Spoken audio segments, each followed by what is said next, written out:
الحمد لله رب العالمين والصلاة والسلام على سيد المرسلين وخاتم النبيين سيدنا وحبيبنا محمد وعلى آله وصحبه أجمعين ومن تبعهم بإحسان إلى يوم الدين. با سلام و درود خدمت شما بینندگان عزیز. این روز و همه اوقات و روزگارتون پر از خیر و خوشی و سعادت باشه. خطاب امروز من مخصوصا به شما جوانان هست که رو به ازدواج هستید و قصد تشکیل خانواده رو دارید. مسئله همسریابی و مسئله انتخاب همسر امر بسیار ضروری است و در این حال رعایت کردن شروط و ارکان و واجباتی که مرتبط به عقد ازدواج هست حائز اهمیت هست.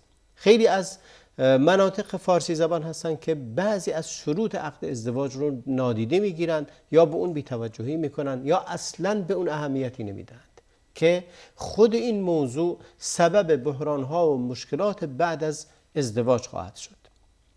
ما دینمون رو از رأی و اجتهاد آدم ها نباید بگیریم. دین رو از قرآن و از سنت باید بگیریم. دین به قول و گفتار من و فلان و علان نیست، بلکه مرتبط و تکیهگاه دین و احکام دینی به قرآن و سنت و اجماع امت هست و سپس قضایای دیگری که در احکام شرعی رعایت می شود. امروز در مورد شروط عقد ازدواج صحیح صحبت خواهیم کرد. مهمان گرامی برنامه جناب دکتر حبیب الله زیایی هستند. عرض سلام دارم خدمتتون. و علیکم السلام و رحمت الله و برکاته. بسم الله الرحمن الرحیم. الحمد لله رب العالمین والصلاة والسلام علی سید المرسلین سیدنا و نبینا محمد و علی آله و صحبه اجمعین. من هم عرض سلام در خدمت بینندگان عزیز و محترم در خدمتتون هستم. در مورد عقد ازدواج وقتی که صحبت می‌کنیم، ما در مورد اهمیت این موضوع باز هم صحبت کردیم در برنامه قبل. در مورد عقد ازدواج یا همه عقود دیگه یک چیزی باید همیشه مورد توجه قرار بگیره و اون هم رضایته که کمتر دیده میشه و کمتر بون پرداخته میشه. امروز میخوایم در مورد شروط عقد ازدواج صحبت کنیم. چه شرطی داره تا یک عقد ازدواج صحیح باشه؟ همونطور که اشاره کردید، اولین رکن یا اولین اصل بنیادین در همه عقود بحث رضایت هست. رضایت طرفین. بله.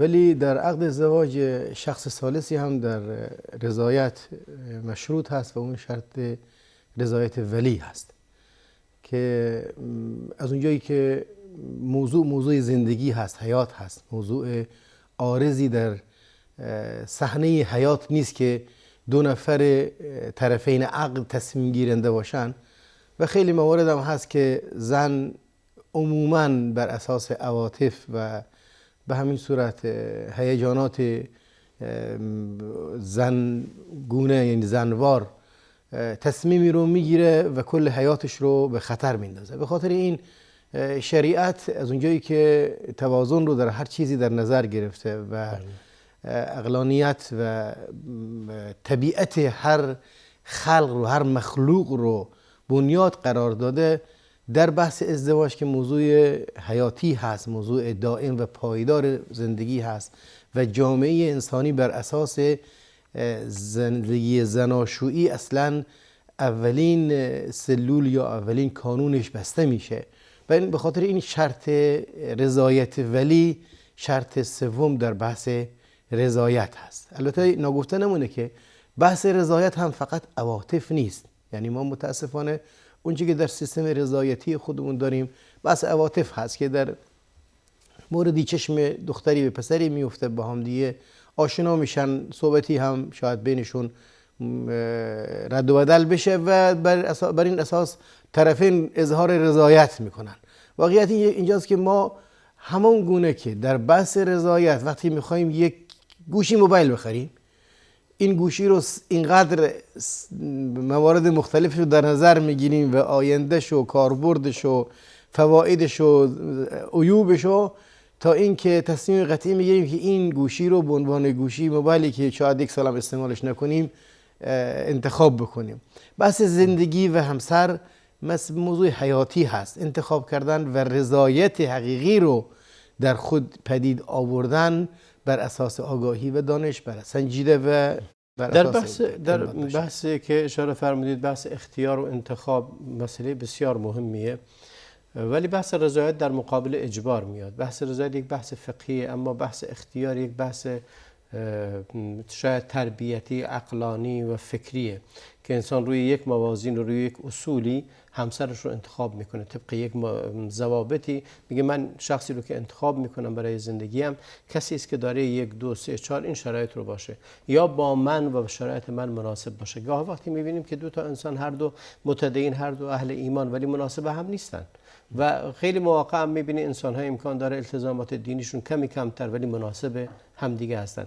بحث اختیار رو هم با تأکید بیشتری از جناب عالی، حالا ضوابط اختیار رو بگیم پس قبل از اینکه وارد شرایط عقد ازدواج بشیم، چون انتخاب کردن جزء شرایط عقد ازدواج نیست بلکه قبل از اون هست.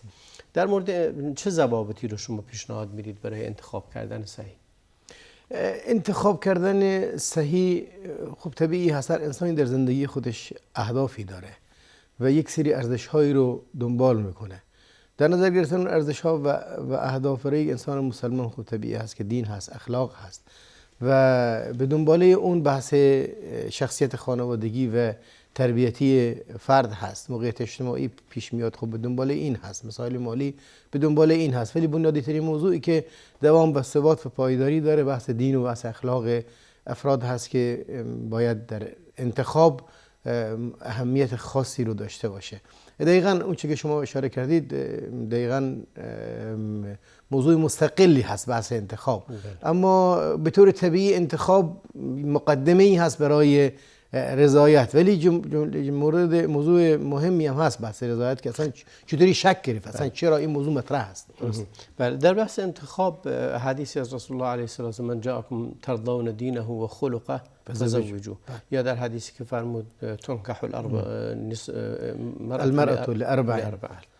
بله، این هم نمونی از فرموده های پیامبر صلی الله علیه و آله در ارتباط با انتخاب همسر هست که از جهتی ولی یا سرپرست زن رو یا دختر رو میگن که کسی که درش شما آثار تدین سالم و اخلاق درست رو میبینید بهش زن بدید، و از جهتی دیگه قرآن هم باز برعکسش میگه که اون که مشرکین رو زن ندید ولاتون که حال مشرکین حتی یؤمنو، و به همین صورت بحث فسق و فجور هم در اینجا وارد هست که الزانی لا ینکح الا زانیه او مشرکه و الزانیه لا ینکح الا زان او مشرک.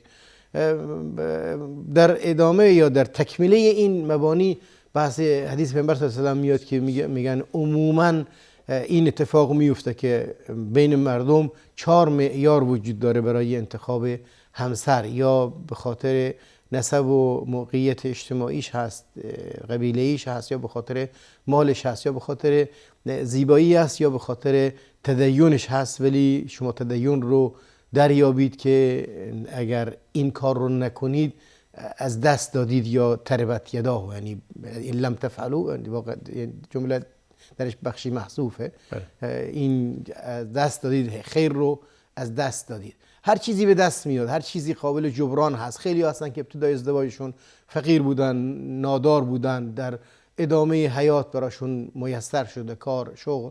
خیلی ها بودن که امکانات مالی هنگفتی از پدر و از قوم بهشون ارث رسیده، ابتدا داشتن ولی همه را دست دادن و دستشون خالی مونده.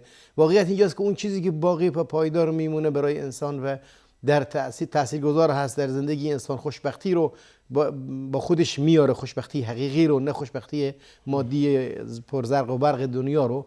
اون تدین انسان هست، انسانی که نداره ولی تدین داره، قناعت داره، امیدوار هست، با یک انسانی که داره ولی با دارایی خودش درش بخل هست، درش حسد هست، درش خصلت‌های واقعا این دو معیار خیلی مهم مسئله دین و اخلاق. یکی از صاحب نظران میگه اگه کسی اومد خواستگاری دخترتون یا خطاب به زن اومد خواستگاریتون، اگه پول نداشته باشه مشکلی نیست، قابل حله، بعداً پولدار خواهد شد. ولی اگه شخصیت نداشته باشه، بی‌مسئولیت باشه و تنبل باشه، میگه این رو نمیشه هیچ کاریش کرد و این رو جواب مثبت بهش ندید. اون کسی که مسئولیت پذیر نیست، یا اون کسی که بی آر و بی نمیدونم بی خاصیت، این شخصیت به در نمیخوره و ارزشی نداره. اسلام هم تقریبا همین رو میگه به معیار دیگری. اون کسی که اخلاق داره بدرفتاری نخواهد کرد، اون کسی که دین داره ظلم نخواهد کرد. اون کسی که دین داره، وقتی که دخترتون میدی به آدمی که دین داره، در نتیجه به دختر ظلم نخواهد کرد، حقشو بهش خواهد داد، ناحق نخواهد گفت، چون دینش اون رو منضبط میکنه. اون کسی که اخلاق داره هم بهش بی حرمتی نخواهد کرد و احترام و حرمتش رو نگه خواهد داشت. خیلی مهمه این دوتا مسئله، مسئله اخلاق و دین. یه نکته مهم دیگری هم در این باب باید در نظر بگیریم و اون این هست که همونطور که شما اشاره فرمودید در بحث مسائل مالی خوب جبران پذیر هست. تغییر و تحولات در زندگی انسان به سرعت پیش میاد. همه مردم از نداری اومدن شدن دارن. کاملا. اخرجکم بطون امهاتکم لا تعلمون شیئا. الله متعال انسان‌ها را آفریده به هیچ گونه حتی لباس بر تن نداشتن، ولی همشون براشون شرایط زیست و زندگی فراهم. خیلی جالب یک مثالی رو از طبیعت یکی از دوستان میگفت که وقتی کسی که شما اگه 10 تا آدم خوبم دور برات باشه، فقط یک آدم بد باشه، مشکل سازه برات. و اگه دخترتون میدی به مردی که این مرد فاسده، یا زن فاسدی رو برای فرض کن فرزندت پسرت میگیری، این فساد سرایت بیشتر میکنه تا خوبی دیرتر سرایت میکنه. مثالی که میزد میگه شما یه دونه سیب فاسد داشته باشی بین یک سبد سیب، اون سیب فاسده اصلاح نخواهد شد. اگه همه سبد سیب همش سالمه، سلامت این به اون سرایت نمیکنه، ولی فساد اون به اینها سرایت میکنه و بقیه رو هم فاسد میکنه.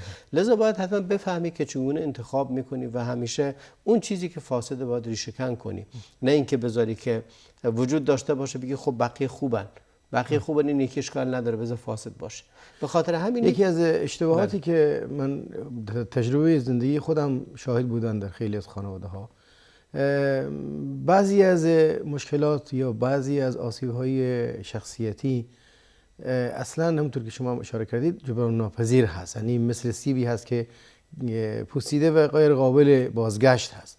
شاید بعضی از مسائل باشه قابل بازگشت باشه، قابل اصلاح باشه، ولی بعضی از امور بیش عنوان قابل بازگشت نیست و به ندرت پیش میاد که فرد قابل بازگشت باشه. از این جمله بحث اعتیاد هست. خیلی‌ها بودن پی بردن قبل از ازدواج که این فرد معتاد هست، ولی از اونجایی که ناچار بودن و از اونجایی که شرایط شغلی خوبی رو داشته، از اونجایی که زیبایی چهره مطلوبی رو داشته، گفتن خب ترک خواهد داد. ولی وقتی که داخل صحنه زندگی شدن و گفتن خب اگر این زن بگیره با عاطفه زن، نمیدونم با فشار زن یا از این موارد، اون رو وادار خواهد کرد که ترک بده.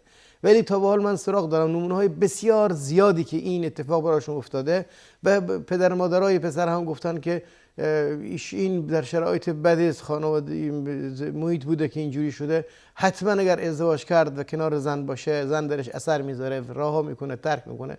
ولی نه تنها ترک نکرده بلکه اعتیاد شدیدتر و بدتر شده و زندگیشون هم هیچگاه پا نگرفته، هیچگاه به هیچ عنوان. و بر این اساس حتی من نمونه های بسیار زیادی دارم که ترک دادن اعتیاد یک کاری هست موازی با تقریبا در شرایط اجتماعی که ما درش هستیم موازی است با تقریبا نزدیک به صفره. به ندرت اتفاق میفته. یعنی اینو من نمیخوام مایوس کنم افراد رو از ترک دادن یا اونایی که در راه ترک اعتیاد فعالیت میکنن اونها رو از فعالیت باز دارم، ولی میخوام بگم که شما به عنوان یک زن یا دختر که میخوای همسر انتخاب کنی این ریسک رو نکنی هیچگاه. بسیار متشکرم. توقفی میکنیم، برمیگردیم. بینندگان عزیز با ما بمونید، بعد از توقف برمیگردیم به استودیو.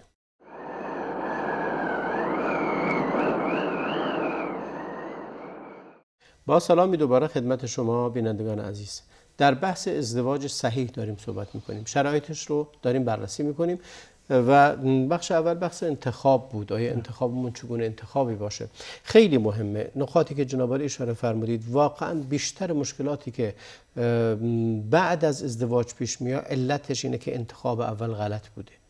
از اولی که انتخاب نادرستی داریم، حالا دختر یا پسر فرقی نمیکنه، اعتیاد یا انحراف یا هر چیز دیگری که وجود داره ریشش از روز اوله. خیلی مواقع هست که بحث این که انسان از روی عاطفه تنها انتخاب میکنه بسیار غلط هست و خیلی خطا میپذیره. بحث مصلحت اندیشی در بحث ازدواج چه جایگاهی داره به نظر شما؟ مصلحت اندیشی در ازدواج در کل فعالیت‌های زندگی در همه زمینه‌ها چیزی به نام مصلحت وجود داره. باید باشه. باید باشه.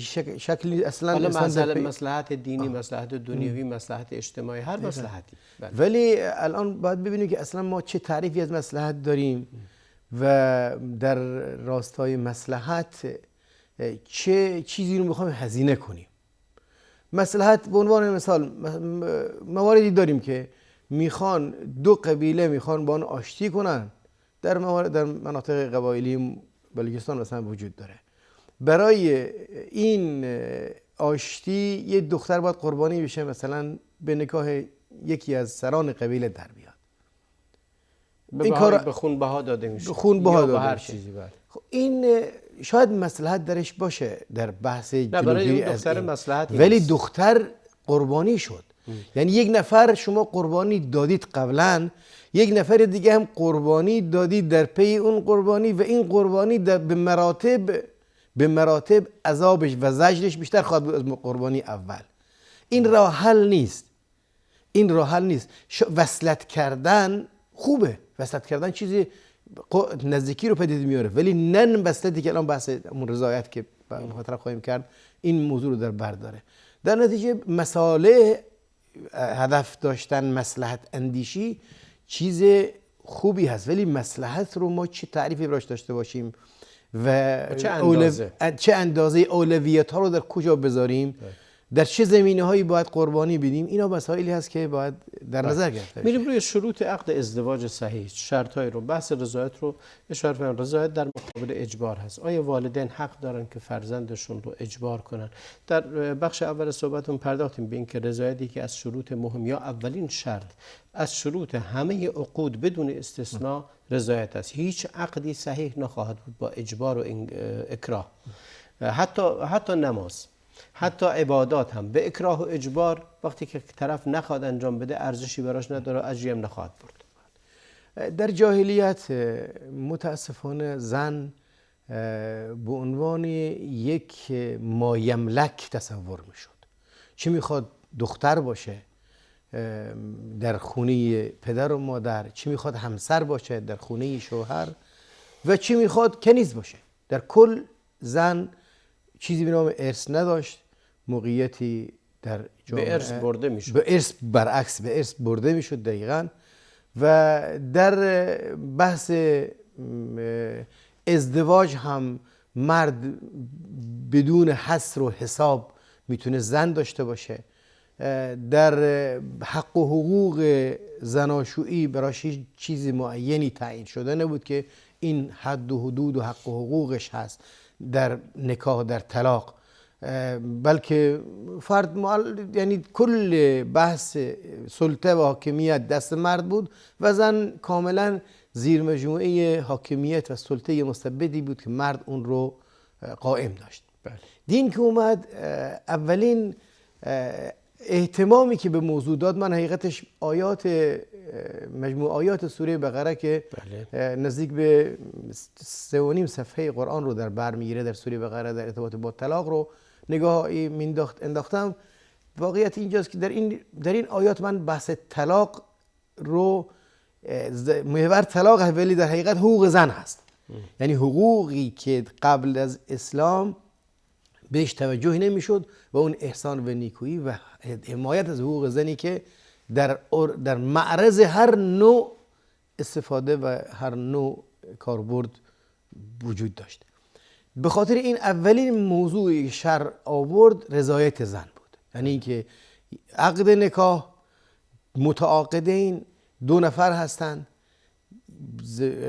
مرد و زن. این 2 نفر هر دوشون همونطوری که مرد انتخاب زن رو در اختیار داره که انتخاب بکنه، زن هم اختیار داره که بپذیره یا نپذیره. شرایط طبیعی اجتماعی زن با مرد فرق میکنه، چون مرد خواستگار هست و هیچگاه زن برای خواستگاری نمیره. این طبیعتاً این احترامی از احترامی برای زن هست، عفاف، موقعیت حفاظت شده، صیانت شده برای زن هست. ولی به این معنا نیست که این زنی که با عفاف در پس پرده عفت و آبرو وجود داره، یعنی اینکه هر نوع دخل و تصرفی درش میتونه ولیش یا همسرش یا فرد دیگری انجام بده، بلکه با تمام صیانت عفافی که داره حفاظت حقوقی جای خودش هست و اون بحث رضایتش هست. پیامبر صلی الله علیه و سلم در این باب به طور تأکیدی میگن که زن بیوه تستعمر و زن دختر باکره تستأذن. میگن چون جامعه عفیفی بود چطوری ازش اجازه گرفته میشه؟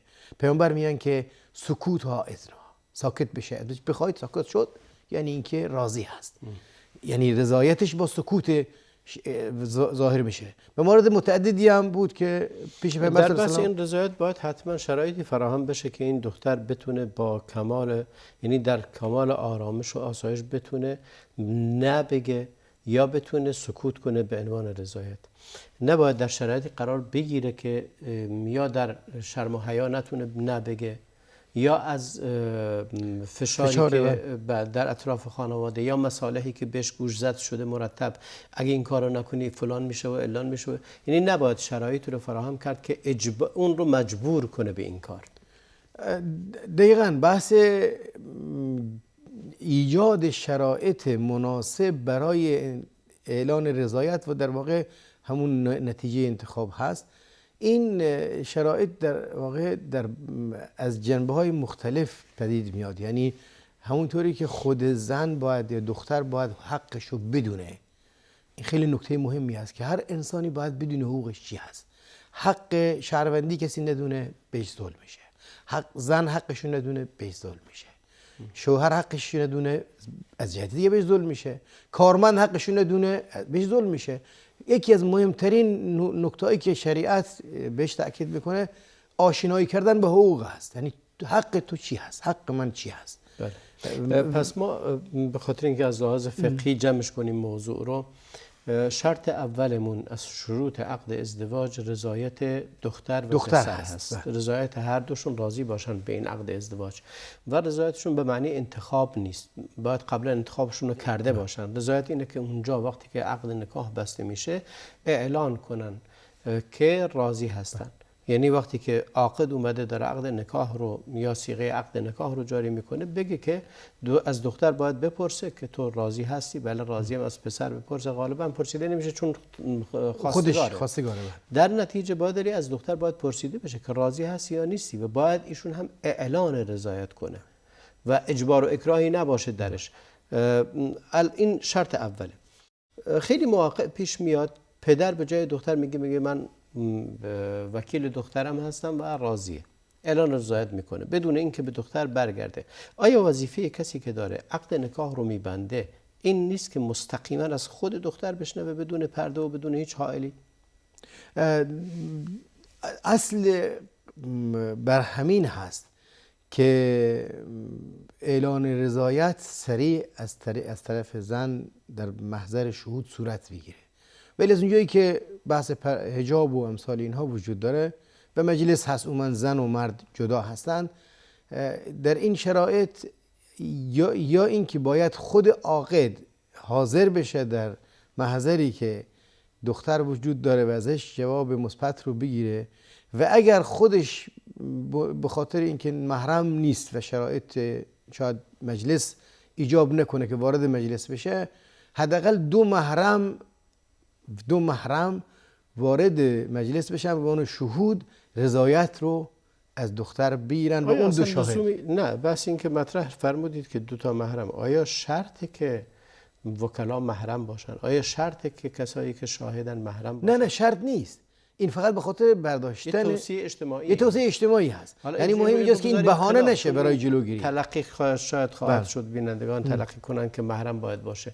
نه باید از شرط اینه که دختر اعلان رضایت کنه و واجب کسی است که عقد نکاح رو جاری میکنه باید بدونه، به این علم رسیده باشه که یقین داشته باشه که دختر اعلان رضایت کرده.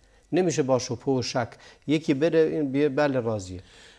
در واقع چون وظیفش هست. در واقع اصل وظیفه شهود هست، چون کسی که شهادت میده دو شاهد بر رضایت طرفین ایجاب و قبول هستند. اون شاهد ایجاب و قبوله. آیا شاهد رضایت هم هستن؟ چون خیلی موارد دختر در مجلس حاضر نمیشه، پدرش ولیش هست و وکیلشه، در نتیجه اون اعلان میکنه، ولی رضایت رو باید از دختر، این رضایت رو باید از دختر مستقیم گرفته بشه. چه مستقیم و چه غیر مستقیم، یعنی چه خود همون عاقد باید وارد بشه که اون عاقد باید این رو بدونه، زیرا که شاهدان شاهد ایجاب و قبول هستن. بله.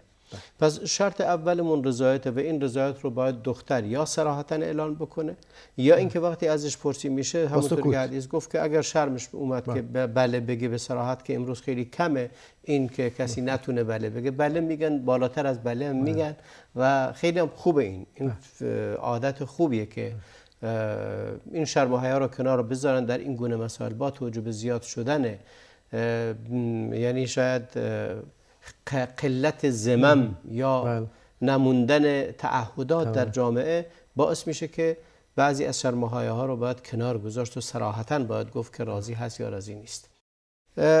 آیا گفتن پدر، این که پدر بخواد که به هر حال پدر اومد گفت که بله دختر من راضیه، من وکیل دخترم هستم، از طرف اون میگم که راضیه، آیا این قبوله؟ خودش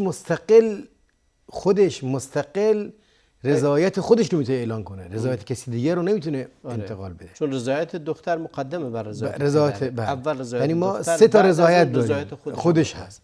یعنی ما دو تا رضایت رو نمیتونیم با هم جمع کنیم که بگیم چون ولی راضی هست در نتیجه دختر راضی هست، و یا اینکه ولی ناقل رضایت دختر هست.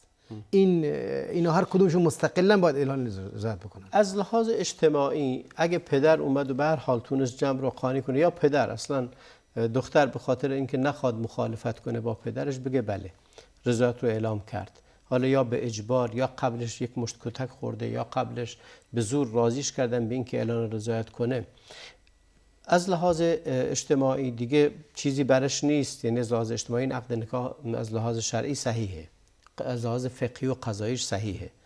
آیا از لحاظ دیانت این پدری که دخترش رو مجبور کرده به این ازدواج حکم شرعیش چی هست؟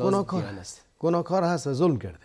بله. هر نوع ظلمی در شریعت محکوم هست. بله. چی میخواد ظلم فرزند باشه، چی میخواد به زن باشه، چی میخواد به غیر باشه، فرق نمیکنه. به هیچگاه فکر نکنه پدری که چون فرزند من هست من حد دخل و تصرف رو به هر نحوی روی بسیار متشکرم. میان برنامه رو میبینیم، برمیگردیم خدمت شما. بینندگان عزیز با ما بمونید بعد از میان برنامه و ادامه موضوع.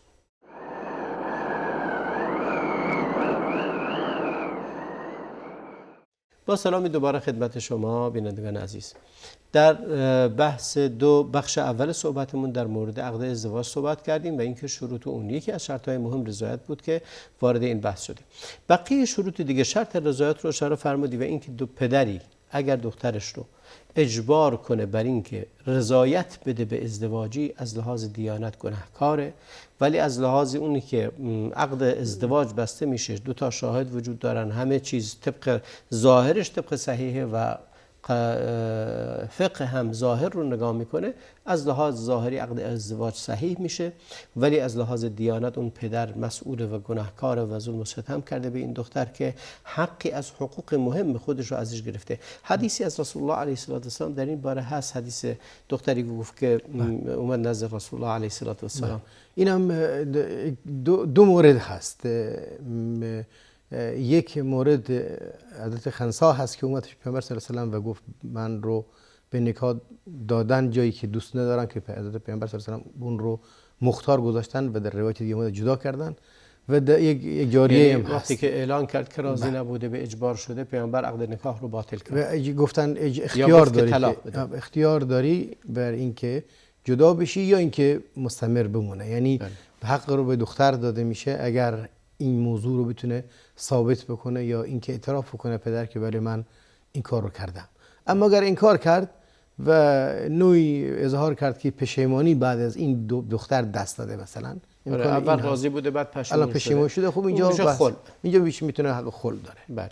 بحثش مستقله بود. بله این حدیث بعدی رو فرمودید. بله این هم حدیث بعدی هم دختری پیش بر اومد که اسمش در روایت نمیاد، به اون هم عین این حق داده شد که جدا بشه. گفت که پدرم منو داده به پسر برادرش در حالی که از من نپرسیده.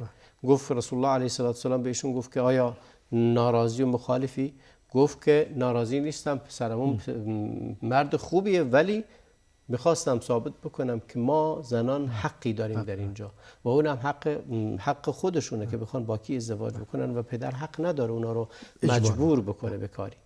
بله این شرط اول. پس رضایت دختر شرط هست. اگر راضی نباشه عقد باطله. اگر در مجلسی که دارن عقد ازدواج رو میبندن اونجا عاقد الان اینطوری میپرسن ازش یا مأذون شرعی از دختر میپرسه تو راضی هستی؟ گفت نه خیر راضی نیستم، عقد باطل. عقد باطله. اگه عقد رو ببندن باطله و عقد منعقد نمیشه اصلا. منعقد نمیشه. اگه دختر در اونجا بگه، این رو توصیه میکنیم که همه دختران نه اینکه بگه تو دل ناراضی بودم و بعد گله کنه، بلکه در مجلسی که دارن عقد رو میبندن وقتی ازش میپرسن راضی بگو راضی نیستم. اگه بگه راضی نیستم عقد بسته نمیشه. اگه 100 تا ملا و مولوی و شیخ و عالم هم بیان اونجا حاضر بشن اون عقد بدون رضایت دختر بسته نمیشه. این شرط اول. شرط دوم وجود دو تا شاهد عدل هست. شاهدی که دو تا شاهد که در صحنه وجود داشته باشن و صحنه عقد رو کاملا حضور داشته باشن وقتی عقد بسته میشه. بله.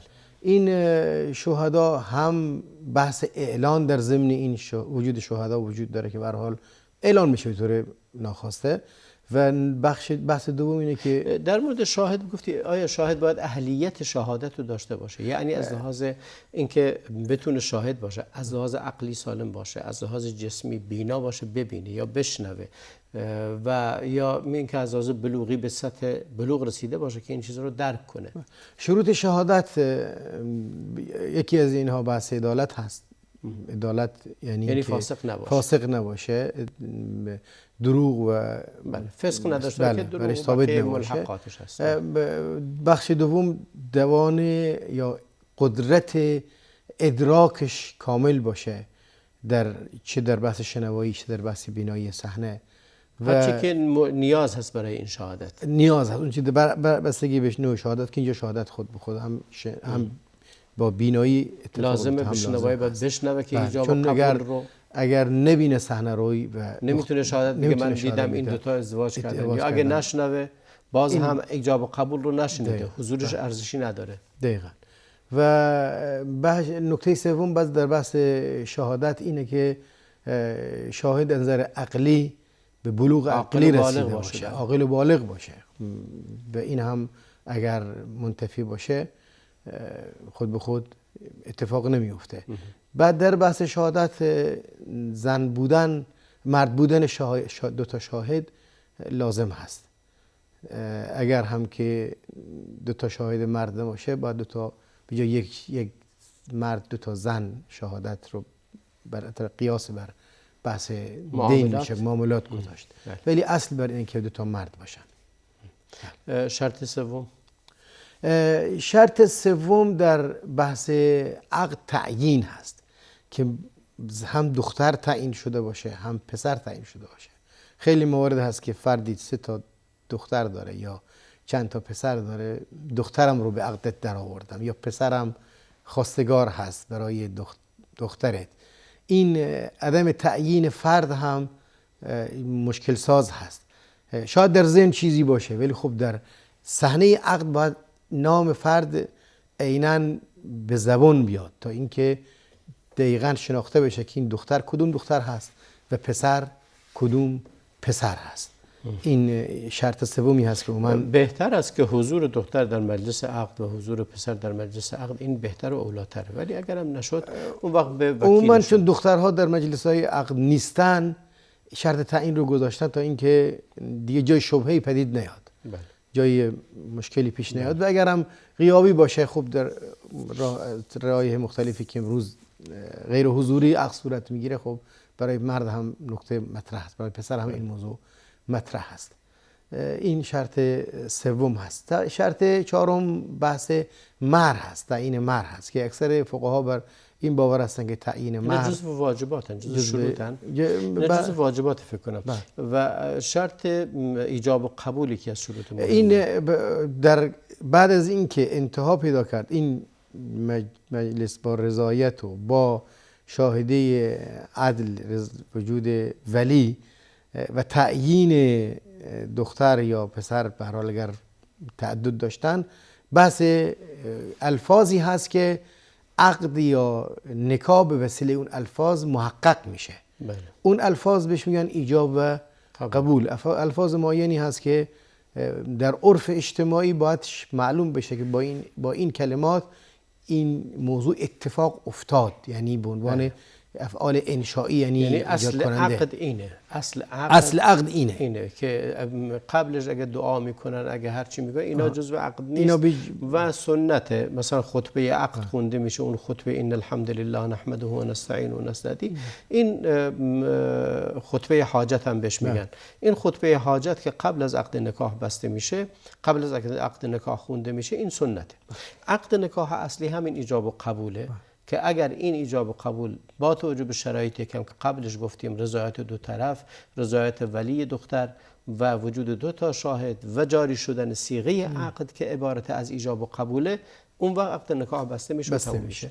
ایجاب و قبول چگونه است؟ قبل از اینکه بحث ایجاب و قبول رو دقیقاً داخلش وارد بشیم، یه نکته یادآور بشیم، بعد نیست در بحث شروط عقد که عموماً شاید بهش توجه زیادی نمیشه، و اون این هست که موانع عقد در طرفین وجود نداشته باشه. اینها بهش گاهی دقت نمیشه. موانع عقد، یکی از اینها مثلا وجود رابطه قرابت خونی یا شیری هست که این مانع عقد هست. پس خواهرزاده، برادرزاده، خواهر، چه میخواد ناتنی باشه، چه میخواد تنی باشه، و چه برادر شیری باشه، خواهر شیری باشه، یا به همین صورت برادرزاده محرمیتی باشه. هر چیزی که منتهی میشه موانع بخشش برمیگرده به محرمیت، بخشش برمیگرده به بحث دیانت. خب مسائل دیانت در این زمینه مانع میشه که فردی از دینی دیگه‌ای، مثلا غیر مسلمانی، زن مسلمانی رو به نکاح در بیاره. این موانع در ابتدا منتفی نباشه. یک موانع محرمیت، دو موانع دیانت، سه موانع شاغر بودن، یعنی اینکه مشغول بودن طرفین. مثلا الان یکی با دختری ازدواج کرده، نمیتونه با خواهرش ازدواج کنه. یا 4 تا زن داره، نمیتونه پنجمی رو ازدواج کنه. پس این موانع هم باید وجود نداشته باشه تا بتونن ازدواج کنن. ملحق به این موضوع بحث دیگری رو هم وارد میکنن برخیا، و اون بحث نکاح بر نکاح هست که فرد دیگه مثلا کسی رو خواستگاری کرده، حالا به ثبت نرسونده، و نفر بعد میاد و بر همون خواستگار دوباره درخواست میده. یعنی مثلا یک شخصی خواستگاری کرده از یه دختری، ایشون هم اطلاع داره، حق نداره بره خواستگاری تا زمانی که قضیه اون منتهی بشه. وقتی منتهی شده، تموم شد، اون وقت دیگری میتونه بیاد خواستگاری بکنه ازش. تا زمانی که این تموم نکرده و اعلام نکرده، دیگری حق نداره این کارو بکنه. آیا این خود این که کسی ازش خواستگاری کرده، آیا از موانع عقد ازدواج یا از مسائل اخلاقی و دینی در ضمن فرائض شروط فرضیت میاد که کسی که این کارو کرد مرتکب گناه میشه. منهی عنه هست، گناهه. بله، منهی هست. و پیامبر علیه الصلاه و السلام نهی کرده. بله، بر خطبه برادر خودتون خطبه یا درخواست ازدواج ندید. اگه صورت گرفت، حکم شرعی بهش تعلق اگر صورت گرفت، یعنی اگه کسی اومد بر خطبه دیگر خود، حالا مثلا یک کسی خواستگاری کرده، این میاد جلو و خب امکان داره بر روی بهتری داشته باشه یا وضعیت و شرایط بهتری داشته باشه، خب اونو رد کنن به خاطر این. اگر فقط در حد وعده و عید بوده، خواستگاری بوده و عقدی صورت نگرفته، ایجاب و قبولی صورت نگرفته، نکاحشون صحیح همراه با گناه. همراه گناه. یک گناهی مرتکب شده اون کسی که این کارو کرده و نباید این کارو میکرد. اما میتونیم بگیم شرط تکمیلی هست. شرطی که حقوقی بهش تعلق نمیگیره از اینکه باطل بشه یا مشکل خاصی براش پیش بیا، غیر از اینکه از لحاظ دیانت گناه هست و معصیت مرتکب بهش میتونیم بگیم چون شرط از اون جایی تکمیلی. که اسلام دینی است که دائما در احکام شرعی، در احکام فقهی، در معاملات، در مسائل اجتماعی دعوت به اخوت و برادری میده و اینکه باعث نشید دیگری را حقی ازش ضایع بشه یا دل کسی آزرده بشه. اینجاست که میبینیم در اینجا هم منع کرده این رو پیامبر علیه السلام. بسیار مسئله جالبی این موضوع.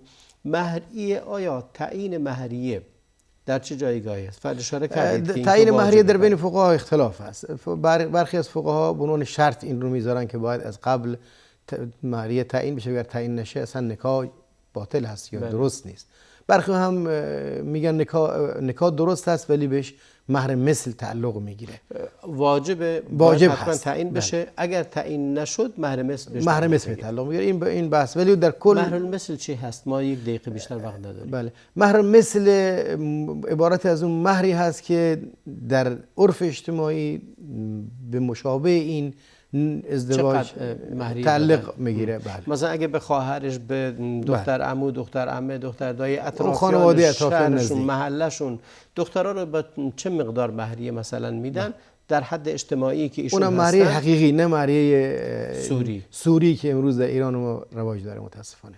بله بسیار متشکرم از حضورتون جناب دکتر حبیب الله ضیایی و از شما بینندگان عزیز که تا این لحظه با ما بودید. بسیار متشکرم. خداوند میخوانم که به همه ما توفیق عبادت و بندگی خالصانه را عنایت بفرماید و همه دختران و پسران را موفق گرداند به ازدواجی خوب، ازدواجی سالم، ازدواجی که در اون خیر و برکت باشه و امت محمد علیه السلام از وجود اونها، از بهره ازدواج اونها شخصیت‌های خوبی تحویل جامعه داده بشه.